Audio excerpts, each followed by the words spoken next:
mi Dios, que desde que tengo uso de razón a los 4 o 5 años, que me empezaron a hablar de Dios. Me llevaban a la escuela dominical en una iglesia cristiana y yo anhelaba, añoraba que mis papás dijeran vamos a ir a la escuela dominical.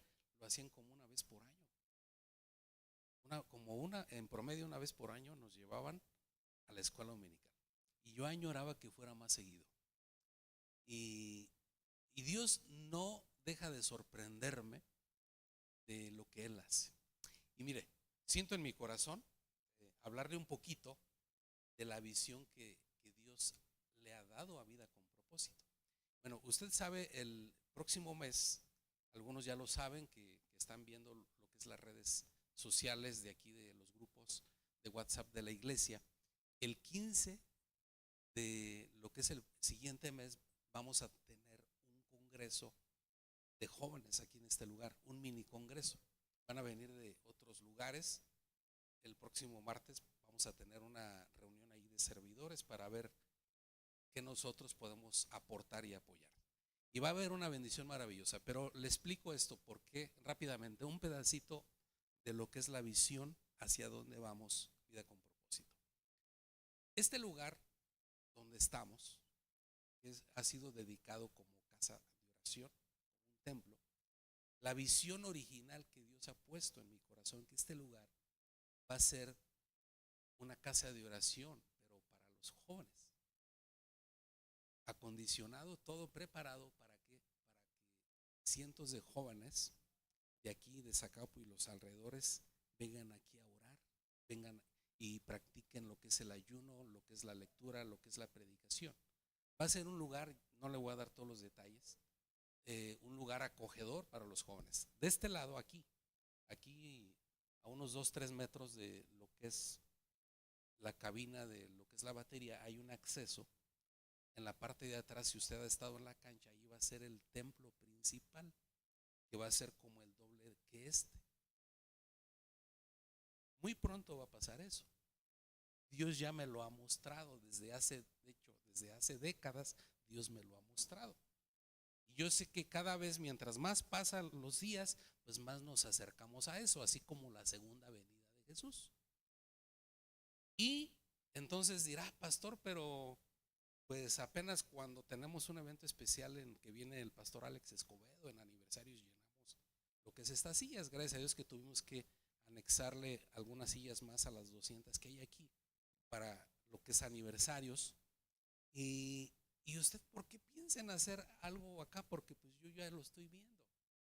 Yo estoy viendo cómo llegan aquí sus familiares, sus amigos, a través de la operación Cornelio, que usted, si es un buen discípulo obediente de Dios, o sea, Dios le está ordenando a usted por medio de mí que usted abra su grupo de operación Cornelio. ¿Está escuchando?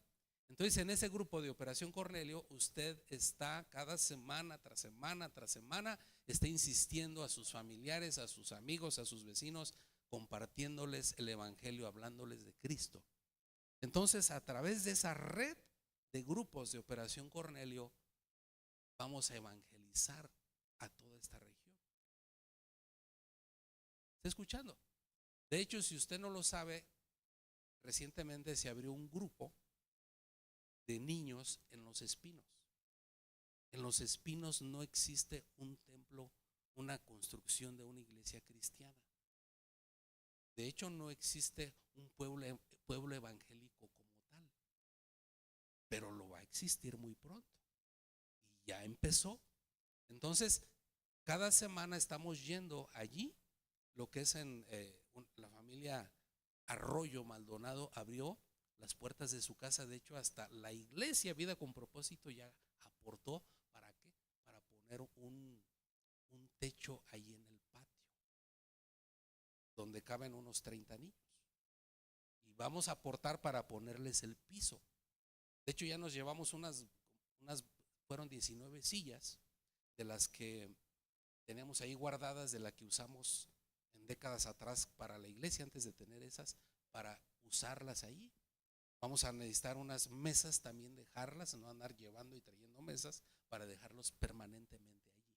Entonces, ¿qué es lo que va a pasar? Que tenemos familias de Tiríndaro, tenemos familias de donde, de Comanja, de lo que es de Carátaqua, tenemos familias de Panindícuaro, de Villa Jiménez, de Los Espinos, o sea, tenemos de Santa Gertrudis, de La Escondida, de Tariacuri, y en su mayor parte pues aquí de lo que es de Zacapu. Entonces, a través de esa manera, nosotros de Operación Cornelio vamos a evangelizar, y en su momento esa gente los vamos a invitar, y aquí van a estar, y se van a quedar. Le comparto un poquito de la visión para que usted se emocione. Y yo le platico, le digo, Dios, cuando estábamos ahí, yo estaba quemando, limpiando, era una selva, de repente estaba yo en medio de, entre mucho escombro, bolsas de basura, aún hasta uno que otro animal muerto, y o sea, una maleza increíble allá, o sea, terrible en el terreno. Dije, pues esto no es posible. Tenemos que continuar con la visión que tú nos has dado. Y le dije, Señor, tú nos vas a dar los recursos, tú nos vas a dar eso, y bueno, y nos vas a dar la gente para trabajar, la gente para evangelizar. Amén. ¿Sí? Ok, entonces esa es la visión de la iglesia. Por eso, si usted no ha comenzado Operación Cornelio, hágalo ya. O sea, es como el profeta Zacarías y el profeta Geo, que le dicen al pueblo, o sea, Zorobabel, cuando el rey persa les dijo, órale, váyanse, reconstruye el templo. Y Zorobabel empieza a echar los cimientos, y vienen los enemigos del pueblo de Dios. ¿Y ustedes por qué andan reconstruyendo el templo? Los enemigos no querían que se reconstruyera el templo. ¿Por qué? Porque el templo era el corazón de la adoración del pueblo judío. Y duraron 20 años inconcluso allí el templo, nomás echaron los cimientos. ¿Qué onda? Órale, saquen, empiecen, cooperen, construyan. El que no tenga dinero empiece a levantar a los muros, las bardas, a reparar las grietas, todo. Y bueno, era Zacarías y Ageo, ellos nomás eran los portavoces de lo que Dios los andaba ahí picando, empujando. En la semana, a varios de ustedes, de hecho comencé con en el grupo de servidores, hay más de casi 50 servidores en el grupo de WhatsApp. Empecé a llamarles, empecé a mandarles mensajes que cuando empezaban su grupo. Y bueno, algunos dicen, no, pues ya esta semana, la siguiente semana, ya empecé, pastor. Y bueno, hay que perseverar. Lo difícil no es empezarle, sino es perseverar hasta el final. Entonces, le comparto esto porque si ahí es a donde vamos nosotros. Amén. Muy bien. Voy a continuar con lo que es las perfecciones de Dios Padre. Si usted está leyendo el libro, hay gente, familias de otros lugares que nos siguen en las transmisiones, que lo están leyendo, lo están haciendo. Dios está bendiciendo de una manera tan extraordinaria al pueblo de Dios. Cada vez que yo empiezo a escribir una línea y un párrafo, digo, Dios, que sea algo que va a trascender por la eternidad. Entonces, vamos a estar todos en esa sintonía, y hoy le voy a compartir un poquito de lo que es el volumen 2, que primeramente nuestro Padre va a salir el siguiente año. Es probable que salga a finales de diciembre, o si no, pues el siguiente año. Lo más probable que sea el siguiente año. Y voy a compartirle de lo que es las expresiones activas del Padre, perfecciones activas del Padre, que tiene que ver con sus expresiones, que son los nombres, que son acciones y que son dones. Y aquí le van algunos de los nombres de Dios.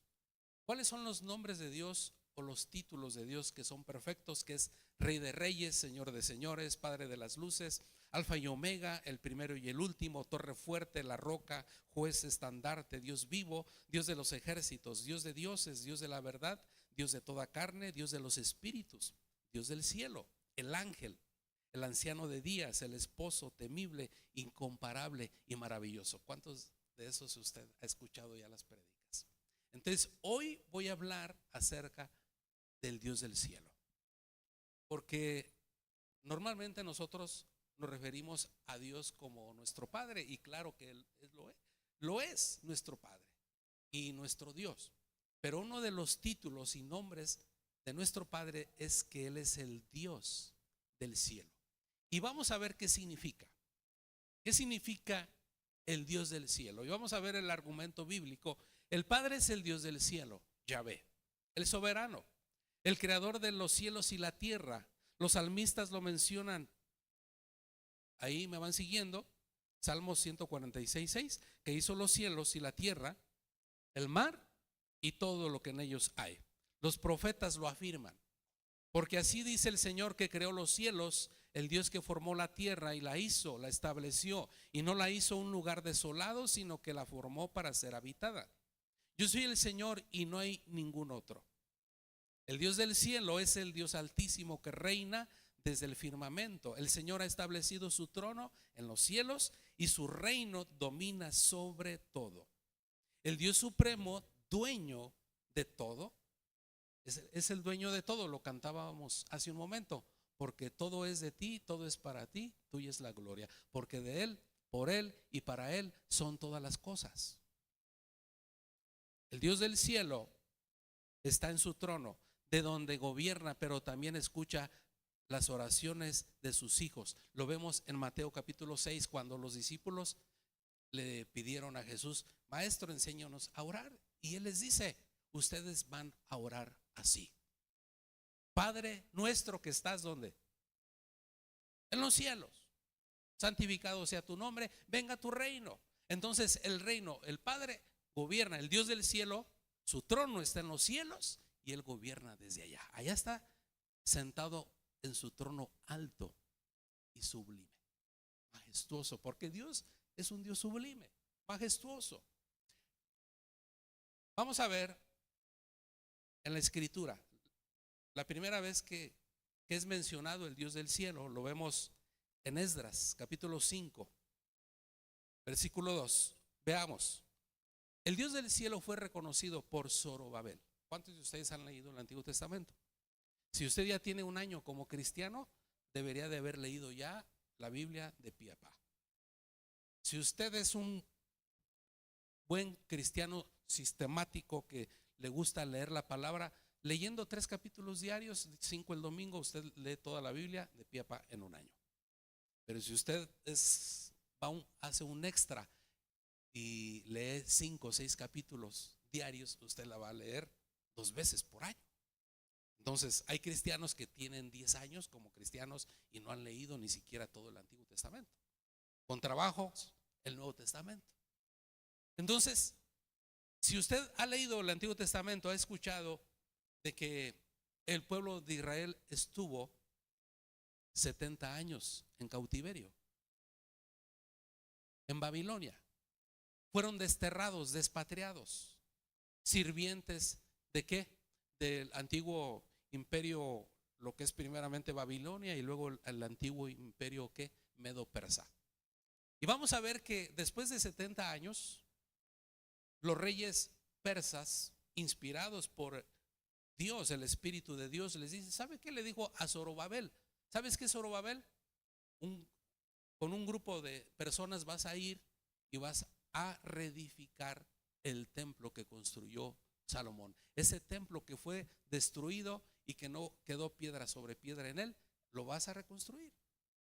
Entonces ahí va Zorobabel, y vea lo que dice: Zorobabel, hijo de Salatiel, y Jesúa, hijo de Josadac, se levantaron entonces y comenzaron a reedificar la casa de Dios en Jerusalén.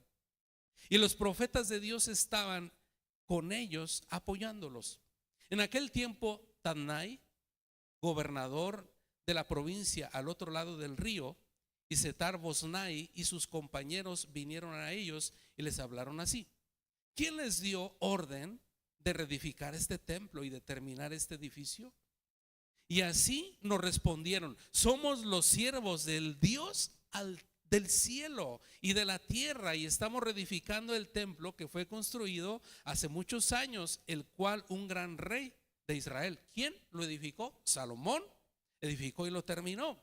Pero como nuestros padres provocaron a ira al Dios del cielo, Él los entregó en mano de Nabucodonosor, rey de Babilonia, el caldeo, quien destruyó este templo y llevó cautivo al pueblo a Babilonia. Entonces Tatnai y Setar Boznai, que eran gobernadores sirvientes de lo que es el gobierno persa, al otro lado del río, o sea, del río Éufrates. La antigua Persia, lo que es el actual Irán, Irak, ahí estaba el imperio persa. Y ellos pues gobernaban, eran vecinos aledaños ahí lo que es a Israel, y dicen, ¿qué onda? A ver, ¿ustedes qué? ¿Por qué están reconstruyendo el templo? Se enojaron, no querían, los enemigos de Israel no querían que se reconstruyera el templo. Y le voy a decir algo aquí: cada vez que se levanta, que se construye un templo, una casa de oración, va a haber oposición. Pero es el demonio encarnado en la gente. No quiere. ¿Por qué? Porque un templo es una casa de oración y de predicación. Y le voy a decir, no solamente lo que es el templo de vida con propósito ha habido oposición, sino en todos, cada templo que se construye hay oposición, pero es la oposición del enemigo. ¿Por qué? Porque un templo, una casa de oración, es un ¿qué? Un candelero, una luz en medio de la oscuridad.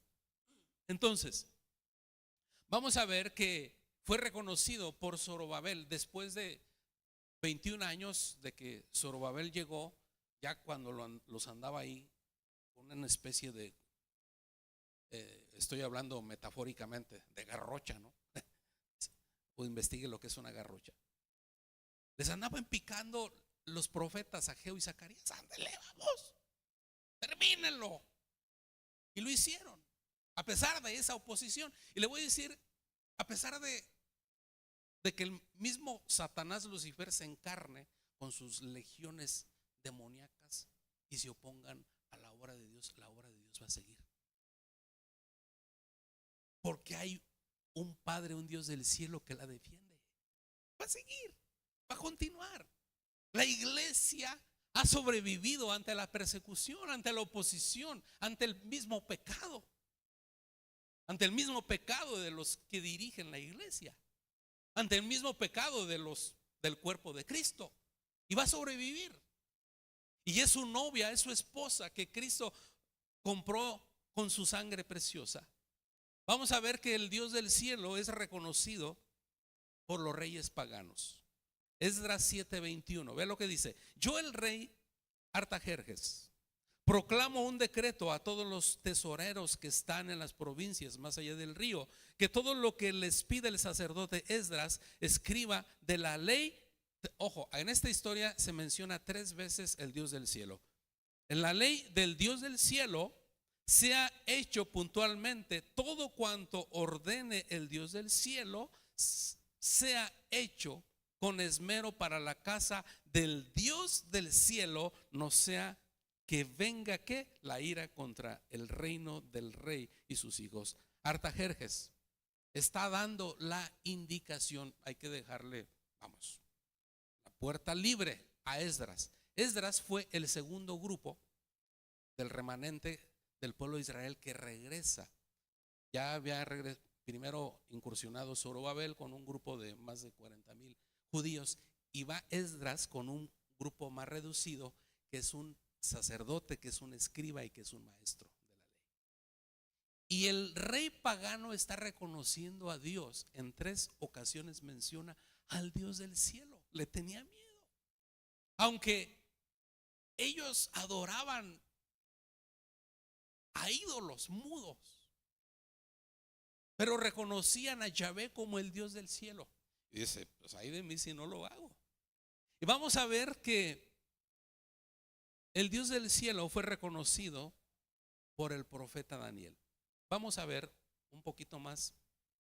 Esto es un poquito antes de esta historia que acabo de mencionar. Esto es cuando estaba el imperio babilónico. Quiero que vea Daniel 2:18 para que pidieran misericordia del Dios del cielo acerca de este misterio, a fin de que no perecieran Daniel y sus amigos con el resto de los sabios de Babilonia.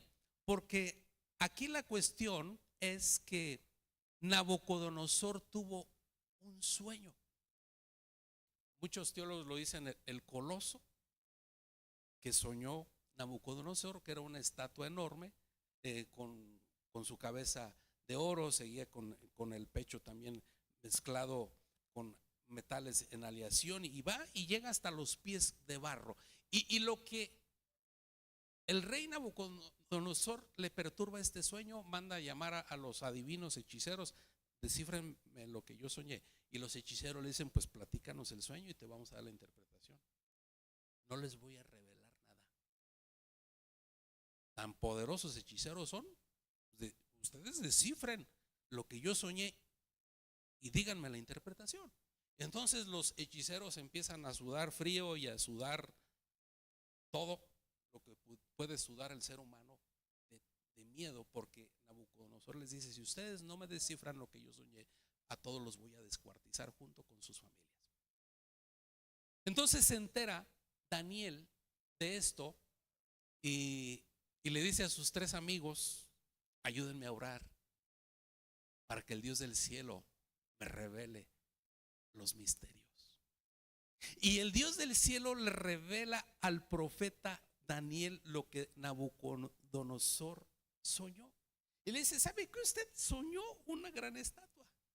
Pero la interpretación de esa estatua es todos los pies, todo lo que es el tronco, todo lo que es los brazos, toda la cabeza, está representando los 4 reinos.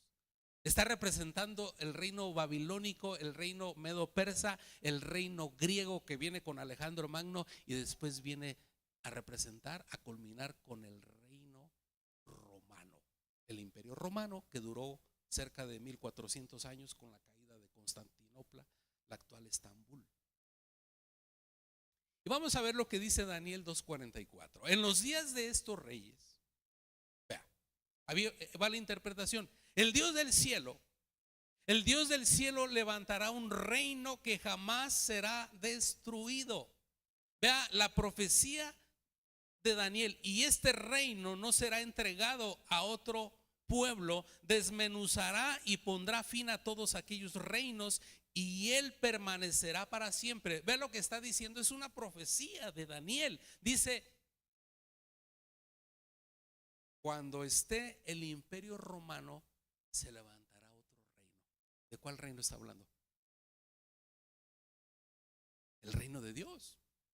El reino establecido en la tierra, cuando muchos teólogos coinciden, cuando desciende el Espíritu Santo en Pentecostés sobre los 120 que están en el aposento alto, dice: oficialmente ahí empieza la iglesia, empieza el reino, y ustedes van a recibir poder y me serán testigos hasta los confines de la tierra. Entonces, es lo que está diciendo: cuando esté este reino, estén los reinos, se va a levantar otro reino que dice, jamás será destruido, que es la iglesia. Jamás será destruida, jamás. Ni el hambre, ni la guerra, ni la persecución, nada, nada. Hay una discrepancia ahí.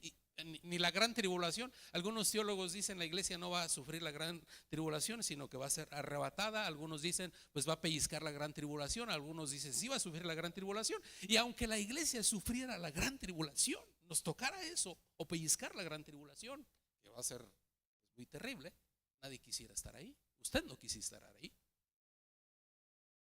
El reino de Dios no será destruido, es eterno.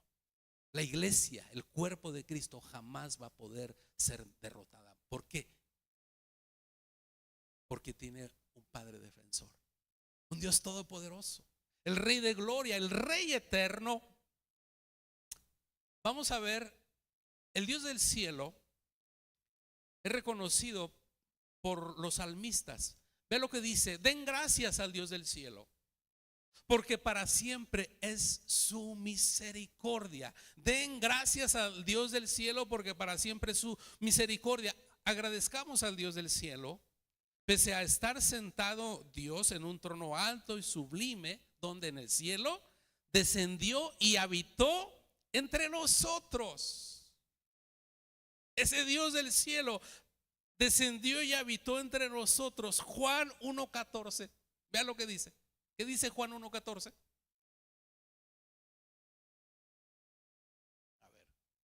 con paciencia, ¿verdad? El Verbo se hizo carne y habitó entre nosotros y vimos su gloria, gloria como el unigénito del Padre, lleno de gracia y de verdad. Y vea, para dar el pago por nuestro rescate en la cruz. Veamos 1 Timoteo 2:6. Quien se dio a sí mismo en rescate por todos, testimonio dado a su debido tiempo. Y veamos, nos compró con su preciosa sangre. 1 Pedro 1:18-19. Y ustedes saben que no fueron redimidos de su vana manera de vivir, heredada de sus padres, con cosas perecederas como oro o plata, sino con sangre preciosa, como de un cordero sin tacha y sin mancha, la sangre de Cristo. O sea, ese Dios del cielo, este título no se está refiriendo exclusivamente lo que es al Padre, sino a Dios. Pero Dios es el Padre, el Hijo y el Espíritu Santo. El Dios del cielo, ese Dios del cielo, Dios el Hijo, vino y se encarnó, que Él gobierna desde su trono alto y sublime, porque el Hijo antes, el Verbo antes de venirse a encarnar y estar entre nosotros, Él ya estaba sentado en su trono alto y sublime, donde en el cielo. Y Él viene, desciende, se hace hombre. Qué extraordinario, ¿no? A mí me vuela cada vez que pienso en esto, me vuela la tapa del cerebro. Mi mente, la mente humana no nos alcanza para entender eso. El gran Dios, majestuoso, alto, sublime, el dueño de todo, el que gobierna, el Dios del cielo, viene a encarnarse para dar su vida por nosotros. Y aún más, sin merecerlo tú y yo. Merecíamos la condenación, la muerte, pero Él vino a hacerlo, a dar su vida por nosotros. Vamos a ver que el Dios del cielo es glorificado por los que sobrevivieron al Apocalipsis. Ahora vámonos a la escatología, a las últimas cosas. Veamos lo que nos dice Apocalipsis 11:13. En aquella misma hora, ¿quién de ustedes ha leído Apocalipsis? ¿O quién ha escuchado del Apocalipsis? Las películas, ¿no? Es el Apocalipsis. Vamos a ver, en aquella misma hora hubo un gran terremoto y la 10ª parte de la ciudad se derrumbó y 7,000 personas murieron en el terremoto. Y los demás, aterrorizados, dieron gloria al Dios del cielo. Es una profecía, algo que va a pasar. Los que sobrevivieron glorificaron al Dios del cielo, que tiene el poder sobre la vida y la muerte. En su mano está el poder y el control de todo. Si por su soberana voluntad decidió que algunos murieran y otros vivieran, no les quedaba más que glorificar al Dios del cielo. Ahora, el Dios del cielo fue rechazado por los incrédulos. Ahí en Apocalipsis, vea, es el colmo de los colmos. La necedad encarnizada en el hombre. Dice Apocalipsis 16:11, blasfemaron contra el Dios del cielo por causa de sus dolores y de sus llagas. Por eso algunos teólogos dicen que la iglesia no va a sufrir la gran tribulación, porque va a haber una tribulación, va a ser una carnicería, un sufrimiento terrible. Dice, blasfemaron contra el Dios del cielo por causa de sus dolores y de sus llagas, y no se arrepintieron de sus obras. Los juicios, las plagas del Apocalipsis, el propósito no es que Dios se alegre con el sufrimiento de sus hijos o de los seres humanos. No es eso. No es en sí el castigo. No es en sí la ira de Dios, sino ¿sabe qué es? Para que a través de ese sufrimiento tan cruel, tan brutal, la gente se arrepienta y tenga como una última chance de ponerse a cuentas con Dios. Pero el colmo va a ser que ni aún así, ni aún con todas, viendo esas plagas, viendo ese poder sobrenatural, ni aún así se arrepintieron. Lo más terrible, lo más del asunto es que años atrás, no hace mucho, que fue en esta década, a principios de esta década nos visitó a nivel mundial lo que es el COVID. Y todos los que estamos aquí tenemos conocidos, tuvimos parientes que murieron por el COVID. Pero lo más terrible es que muchos de ellos en su lecho de dolor ni así se arrepentían, renegaban, pero la mayoría se puso a cuentas con el Creador. Pues más valía, ¿no? Porque ya sentían cerca la muerte, tan cercana. Hay que ponerse a cuentas. Entonces los juicios, las plagas del Apocalipsis tiene como finalidad, por decirlo así, darle una última oportunidad a la gente a que se convierta, a que se arrepienta y vaya al cielo. Y vea lo que dice: blasfemaron contra quién, contra el Dios del cielo. Tristemente, lo digo en tiempo pasado porque esa gente ya no está. Yo he atendido cientos de personas, quizá miles, y 2, 3 personas que me decían: pastor, yo estoy blasfemando en contra de Dios, o vengo. ¿Y cómo? Pues ese es de los pecados más terribles que hay. Y luego, no, pues ya no lo voy a hacer.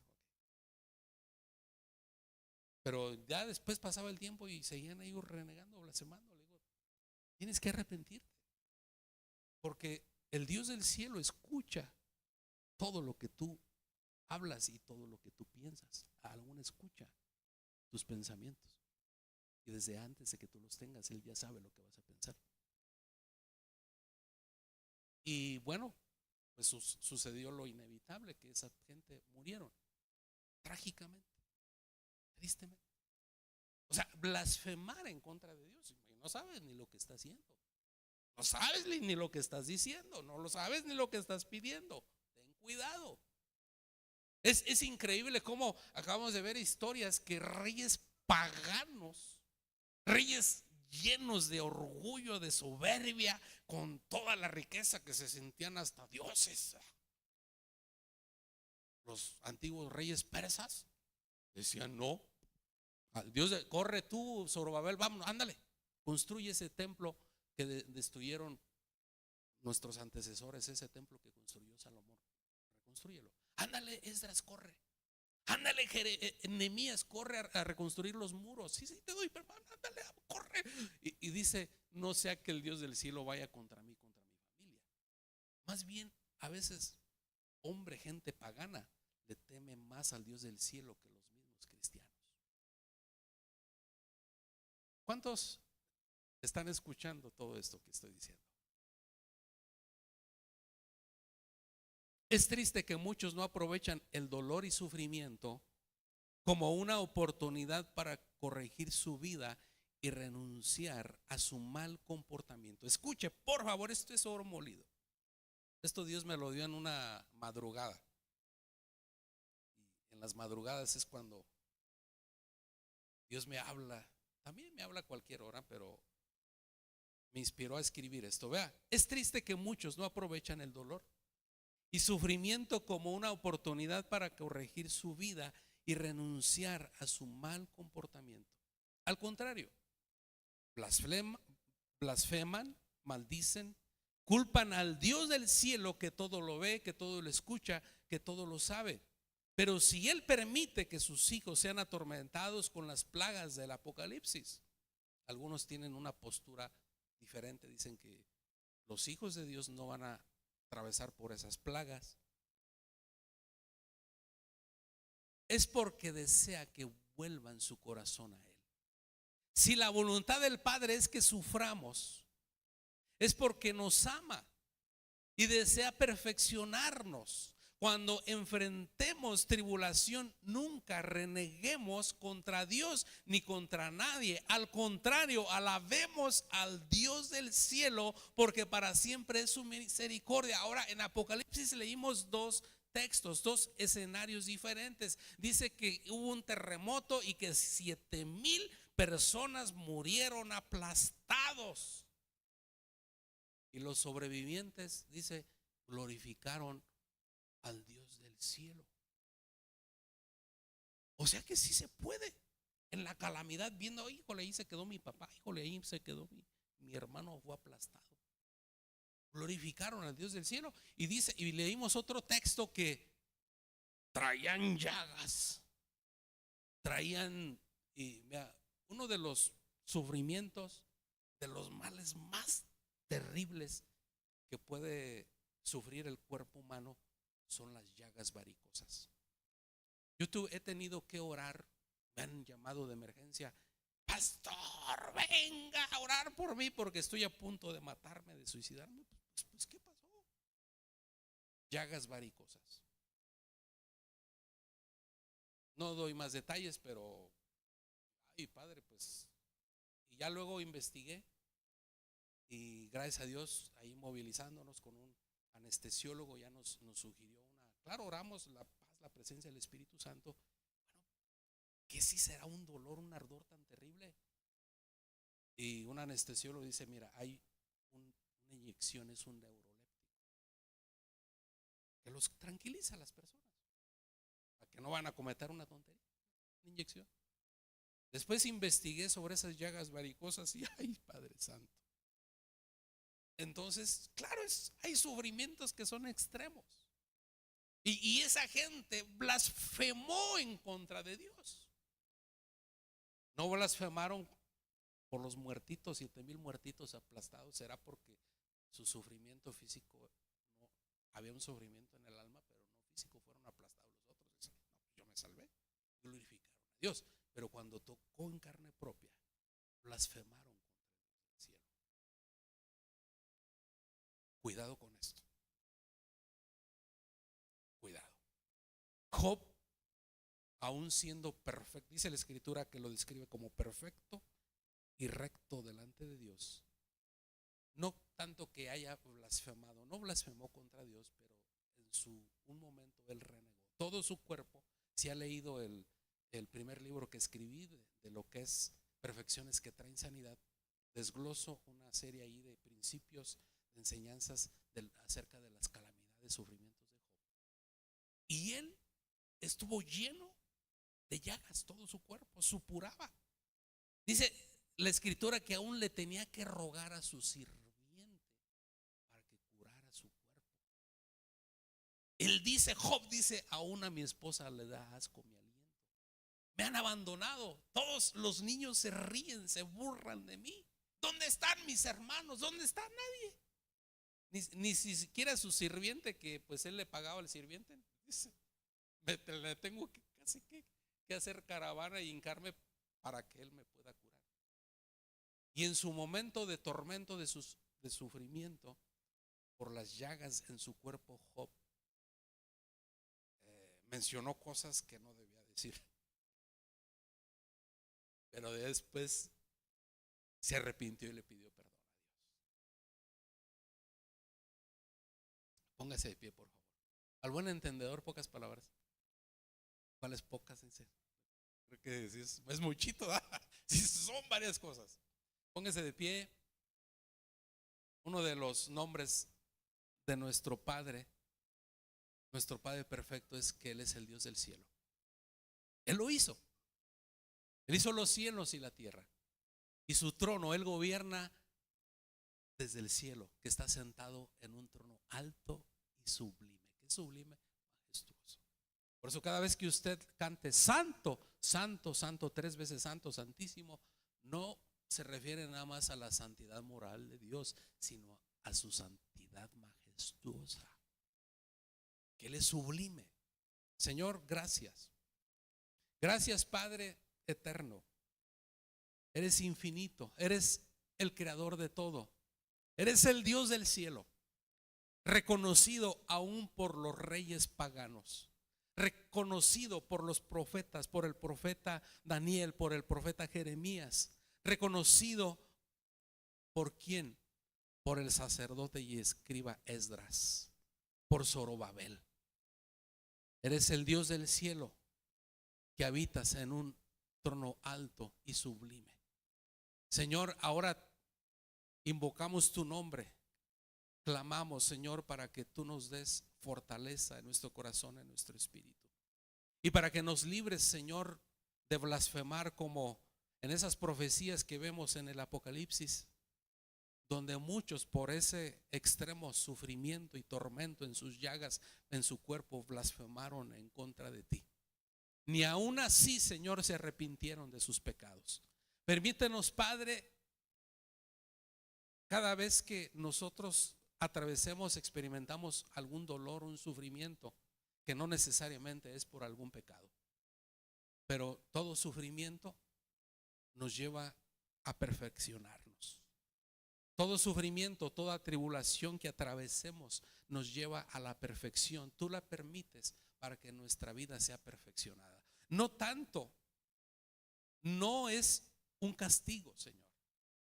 No es un juicio, sino es una oportunidad para que nosotros seamos perfeccionados, para que nosotros te glorifiquemos, para que glorifiquemos, Señor, al Dios del cielo, para que alabemos al Dios del cielo. Así lo dice el salmista, que alaben y glorifiquen, que canten al Dios del cielo, porque tú eres el dueño de todo. Tú eres el que tiene el poder de la vida y de la muerte. Tú eres soberano sobre todo, porque, Señor, todo procede de ti, ese Dios del cielo. Oh sí, Padre, tu Hijo nos enseñó a orar y a dirigirnos, Señor, a ti. Le dijo a los discípulos: ustedes orarán así: Padre nuestro que estás en los cielos. Padre nuestro que estás en los cielos. Tú eres el Dios del cielo. El Dios del cielo que gobiernas desde un trono alto y sublime, pero también desciendes y escuchas las oraciones de tu pueblo. Al mismo tiempo que eres un Dios trascendente, eres un Dios inmanente, cercano a tu creación.